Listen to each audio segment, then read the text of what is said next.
नमस्कार प्रेक्षकांनो, मालिकेच्या पुढील काही भागांमध्ये आपल्याला खूपच जबरदस्त असा ट्विस्ट पाहायला मिळणार आहे. म्हणजेच राणी किती मूर्ख आहे आपण पाहिलेलंच आहे. स्वतःच्या नवऱ्याबरोबर तिने त्या तनिषाला पूजाला बसवलेलं आहे.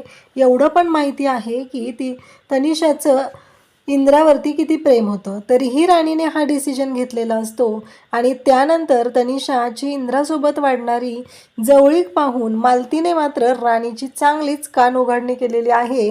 आणि त्याचबरोबर तनिषाची वाटसुद्धा लागलेली आहे, कारण इंद्राच्या मागे पुढे तनिषा करत असते. आणि मालतीने राणीला इशारा दिलेला आहे की हे बघ राणी, हे वाढत चाललेलं आहे, या सगळ्याला आळा घालणं हे काम तुझं आहे. बायको म्हणून या सगळ्या गोष्टी तुला थांबवाव्या लागतील. इंद्रा तिच्या जवळ जात नाही, इंद्रा लांब आहे, पण ती मुलगी मात्र इंद्राच्या वारंवार मागे पुढे करत आहे. तुला लक्ष घालणं गरजेचं आहे, असा मालतीने सावधानतेचा इशारा दिलेला आहे. आणि तेव्हा मात्र राणी पेटून उठलेली आहे आणि इंद्राला मिठी मारायला गेलेल्या तनिषाला राणीने बाजूला ढकललेलं आहे. हे सगळं कशा पद्धतीने होणार आहे ते आपण या व्हिडिओमध्ये पाहणार आहोत. त्यासाठी व्हिडिओ शेवटपर्यंत पहा. त्याचबरोबर चॅनलवरती नवीन असाल तर चॅनलला नक्की सबस्क्राईब करा. इकडे आपल्याला पाहायला मिळतं ते म्हणजे ऑफिसमध्ये आता राणीने इंद्राच्या पावलांचे ठसे घेतलेले असतात आणि त्या ठशांची फ्रेम बनवलेली आहे. आणि ती फ्रेम राणीने आता ऑफिसमध्ये इंद्राच्या केबिनमध्ये तो ज्या खुर्चीवरती बसतो तिथे समोर ती लावलेली असते. आणि त्याच वेळी राणी वगैरे सगळेजण आता बाहेर जातात. बाकीच्या पण गोष्टी असतात. एकतर गोट्याला युनियन लीडर बनवलेलं असतं, त्यामुळं गोट्या तर खुश झालेला असतो, पण या सगळ्यामुळं गजा मात्र खूपच चिडलेला असतो. कारण गजाचं असं म्हणणं असतं की माझं काय चुकलंय, माझ्याकडून तुम्ही ते पद का काढून घेतलंय, असं म्हणत गजा ज्या पद्धतीने रिॲक्ट झालेला असतो ते पाहून मात्र आता इकडे सगळ्यांच्याच लक्षात आलेलं असतं की काय होऊ शकतं. एवढंच काय तर गजाला कंपनीतनं सुद्धा इंद्राने हाकलून दिलेला आहे. आता मग ऑफिसमध्ये इंद्रा बसलेला असतो. खूप दिवसानंतर तो ऑफिसमध्ये आलेला आहे. एक मालक म्हणून त्या खुर्चीवरती तो बसलेला असतो. तेव्हा त्याच्या डोक्यामध्ये विचार सुरू झालेले असतात. इतक्या दिवसांचा तो प्रवास त्याला आठवत असतो, तो स्ट्रगल त्याला आठवत असतो. आणि मग मात्र इंद्रा म्हणतो की नाही, हे सगळं जे काय आहे ना, हे सगळं पॉसिबल झालं आहे ते फक्त आणि फक्त राणीमुळं. जर राणी माझ्या आयुष्यात आली नसती तर हे सगळं मी कसं केलं असतं, ह्या संकटांशी सामना मी कसा केला असता. राणीने मला जगायला शिकवलेलं आहे, असं इंद्रा स्वतःच मनाशी बोलत असतो. म्हणजे राणीच्या विचारात तो गुंतलेला असतो. तोपर्यंत या तनिषाने स्वतःच्या हाताचा ठसा त्या फ्रेमच्या पाठीमागच्या साईडला भिंतीवरती उमटवलेला असतो. म्हणजे तिला हे दाखवून द्यायचं आहे की इंद्रा, एक गोष्ट लक्षात ठेव, कायमस्वरूपी मी तुझ्या सोबतच आहे. राणीची आता एक्झिट होणार आहे आणि माझी एंट्री होणार आहे, असं तनिषाने ठरवलेलं असतं. तर इकडे राणीला या गोष्टीची जराही कल्पना नसते. राणीला माहीतच नसतं की काय होऊन बसलेलं आहे. राणी मात्र वेगळ्याच भ्रमात असते आणि इकडे तनिषा मात्र डाव साधत असते. त्यासोबतच इकडे पाहायला मिळतं ते म्हणजे आता सगळेजण घरी निघालेले असतात. तनिषासुद्धा आता इंद्राच्याच घरी राहत आहे. आबांनी तर पर्सनली सांगितलेलं आहे की तिची व्यवस्थित काळजी घ्यायची आहे, तिला कुठल्याही गोष्टीमध्ये काही कमी पडता कामा नये, असं आबांचं म्हणणं आहे. आणि त्यामुळं मालती स्वतः तिच्याकडे लक्ष देत असते. पण मालतीच्या सुद्धा लक्षात येतं की नाही, काहीतरी वेगळं घडतंय, काहीतरी चुकीचं घडतंय आणि हे कुठंतरी थांबलं पाहिजे, हे लक्षात आलेलं असतं.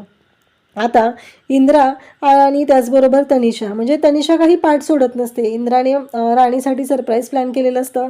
एक सुंदर असा दोघांचा फोटो इंद्राला बेडरूममध्ये लावायचा असतो, कारण त्यावेळेस इंद्राने राणीला ज्या पद्धतीने हे सगळं त्याने त्रास दिलेला होता ते सगळं त्याला आठवत असतं. आणि त्यामुळं राणी मात्र हे सगळं जे काय आहे तिला खूप छान फील झालं पाहिजे, यासाठी इंद्राने केलेले प्रयत्न असतात. मग इंद्रा तनिषाला म्हणतो की आज मी ना हनीमून स्पेशल सरप्राईज राणीला देणार आहे, आमच्या आयुष्याची छान अशी सुरुवात होणार आहे. तेव्हा मात्र या तनिषाचं तोंड पाहण्यासारखं झालेलं असतं आणि तिला खूपच राग आलेला असतो. आणि तिला कळतच नसतं की काय करू, कशा पद्धतीने हे सगळं थांबवू, हा एकच विचार तिच्या डोक्यात सुरू झालेला असतो. इकडे इंद्राने खूप सुंदर अशी रूम डेकोरेट केलेली असते आणि राणीला घेऊन तो रूममध्ये आलेला असतो आणि त्याच वेळी राणी मात्र जाम खुश झालेली असते. तिला खूप छान वाटत असतं आणि इंद्राने तिला एवढं छान असं सरप्राईज दिलेलं असतं. तर राणीला घेऊन तो येतो. गुलाबाच्या पाकळ्या टाकलेल्या असतात, अंथरलेल्या असतात आणि राणीला घेऊन तो रूममध्ये येतो. त्याचबरोबर कॅन्डल लावलेले असतात. राणीच्या डोळ्यांवरती हात ठेवलेला असतो आणि मग इंद्रा तिला घेऊन आलेला असतो. राणी जेव्हा डोळे उघडते आणि पाहते तेव्हा तिला खूप छान वाटतं. ती म्हणत असते की खरंच इंद्रा सर, किती छान सरप्राईज दिले हे तुम्ही.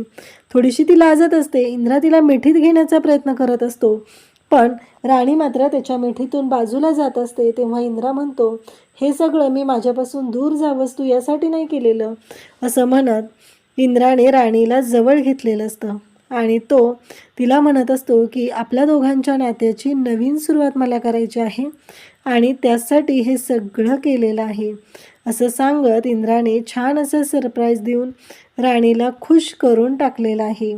तर इकडे तनिषाची अवस्था मात्र वाईट झालेली असते. तिची खूप चिडचिड होत असते. अक्षरशः तिने स्वतःच्या जीवाला काही इजा होईल की काय याचाही विचार केलेला नसतो आणि ती मात्र त्रास करून घेत असते. तर तिला रात्रभर झोपही येत नाही की हे दोघं एकत्र येणार आहेत.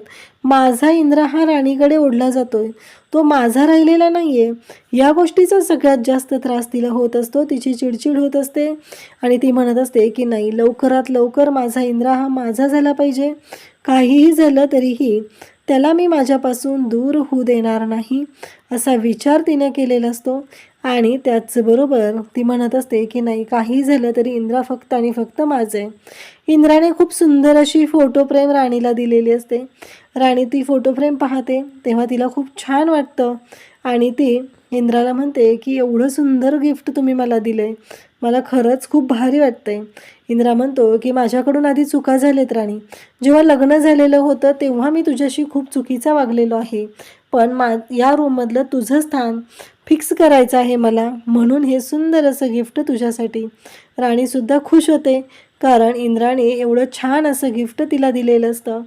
त्यानंतर इकडे राणी आणि इंद्रा दोघंही एकमेकांशी बोलत असतात, एकमेकांच्या मिठीत असतात. तनिषाला मात्र त्रास होत असतो. तनिषा म्हणते की काही झालं तरी उद्यापासून मी इंद्राला माझ्यापासून दूर जाऊ देणार नाही. इंद्रा हा माझ्या आजूबाजूलाच असला पाहिजे, याची मी काळजी घेणार आहे, असं तिने ठरवलेलं असतं. काही झालं तरी इंद्रा फक्त माझा आहे आणि त्याच्यावर फक्त आणि फक्त हक्क माझाच आहे. मग आता दुसऱ्या दिवशी सकाळी उठलं की राणी आणि इंद्रा वॉकला गेलेले असतात, पण त्याच्याबरोबर आता ती जाते आणि म्हणते की आता कंपनी रिलेटेड बाकीच्या गोष्टी डिस्कस करायच्या आहेत. तेव्हा इंद्रा म्हणत असतो की तनिषा, मला काय वाटतंय माहिती आहे का, अगं आत्ता हे सगळं करणं गरजेचं नाही आहे. आत्ता हा माझा फॅमिली टाईम आहे, आपण या सगळ्या गोष्टी ऑफिसमध्ये गेल्यावर बोलूया. आता मी इथं नाही बोलू शकत. पण ती ऐकायलाच तयार नसते. शेवटी राणी म्हणते की तुम्ही घ्या बोलून. आता मालतीने हे सगळं पाहिलेलं असतं. राणी आत येते, आवरते आणि किचनमध्ये येते मालतीला मदत करू लागायला. तेव्हा मालती म्हणते की राणी, मला तुझं अजिबात पटलेलं नाही. तुझ्या पद्धतीने काल काय केलेलं आहेस आजही तेच केलेलं आहे. तेव्हा राणी म्हणते की काय झालं मालती मॅडम, तुला कळतंय का, तुझ्या नवऱ्याच्या शेजारी तू दुसऱ्या बाईला पूजेला बसवतेस, कळतंय का, तुझी अक्कल आहे का नाही, कारण तुझ्या लक्षातच आलेलं नाहीये तो मान फक्त बायकोच असतो. राणी म्हणते हो पण कंपनीचे अधिकार त्यांच्याकडे आहेत ना, त्या कंपनीची मालकीण आहेत ना. तेव्हा मात्र मालती म्हणते हो, ती कंपनीची मालकीण असू दे, कोणी असू दे, इथून पुढे जर अशी गोष्ट घडली तर तुला कळतंय का, तू स्वतःहून आयतं कोलीत तिच्या हातात देते, तुझ्या पायावर धुंड मारून घेते. आत्ता सुद्धा इंद्राने सांगितलं होतं ना, कारण इंद्राने ऑलरेडी आपल्याला सांगितलेलं आहे सकाळचा आणि संध्याकाळचा टाईम हा फॅमिली टाईम आहे, त्या वेळेमध्ये अजिबात याबद्दल डिस्कशन होणार नाही कंपनीबद्दल. तरीही तू त्या दोघांना एकत्र सोडला आणि आत निघून आली. तू कळतंय का, तुझी चूक होतीये. तेव्हा राणी म्हणते पण मालती मॅडम, तेव्हा राणीला मालती म्हणते की एक गोष्ट लक्षात ठेव, सगळीच लोक तुझ्या इतकी चांगली नसतात, त्यामुळं तुला आता ठरवायचं आहे की काय करायचंय. कारण या पद्धतीने जर वागत राहिली तर नक्कीच तुझ्या संसारावरती तू धोंडा मारून घेशील, कारण तुझा संसार तुझ्यापासून दूर जायला वेळ लागणार नाही, असं इकडे मालतीने तिला सांगितलेलं असतं. आणि राणी मात्र हादरलेली असते. दोघीही बाहेर येत असतात. राणी आता तिच्या बेडरूमकडे निघालेली असते, मालतीसुद्धा तिच्यासोबत असते. आणि जेव्हा राणी बेडरूमकडे चाललेली असते आणि बेडरूममध्ये इंद्रा आवरत असतो त्यावेळेस तनिषा तिथं जाते आणि इंद्राला पाठीमागून मिठी मारते. खरं तर इंद्राला असं वाटत असतं की कालच्या सरप्राईजने खुश झालेल्या राणीनेच त्याला येऊन मागून मिठी मारली. तो म्हणत असतो की राणी खरंच छान वाटते, म्हणजे तू अशी येऊन मला मिठी मारशील असं वाटलं नव्हतं. पण त्याचवेळी तनिषा मात्र स्वतः तिथे मिठी मारून असते आणि ती असं दाखवत असते की काही झालं तरीही आता इंद्राला मी कळूच देणार नाही की तिथं कोण आहे. इंद्राने कितीही राणी राणी केलं तरीही माझा जो आनंदाचा क्षण आहे तो मी घालवणार नाही, असं तिच्या डोक्यात सुरू झालेलं असतं. आणि इकडे राणीला मात्र मालती म्हणते, बघितलंस का, हेच मी तुला सांगण्याचा प्रयत्न करत होते, कारण काही झालं तरीही तुझा नवरा हा तुझा आहे, त्यामुळं त्याच्या आजूबाजूला दुसरं कोणी फिरकत असेल तर त्यांना दूर करायला शिक. कारण इंद्रावरती जर तुझा हक्क आहे तर दुसऱ्या कुठल्याही व्यक्तीला त्याच्याजवळ जाऊ द्यायचं नाही. कारण वारंवार मी पाहते ती तनिषा तुला बाजूला करून इंद्राच्या जवळ जाण्याचा प्रयत्न करते, असं आता मालतीने सांगितलेलं असतं. आणि राणी तिथं डायरेक्ट जाते आणि म्हणते, इंद्रा सर, असं म्हणते. त्या क्षणी इंद्राच्या लक्षात येतं आणि राणीने तनिषाला बाजूला ओढून ढकललेलं सुद्धा असतं. अशाच अपडेटसाठी चॅनलशी कनेक्ट राहा. थँक्यू.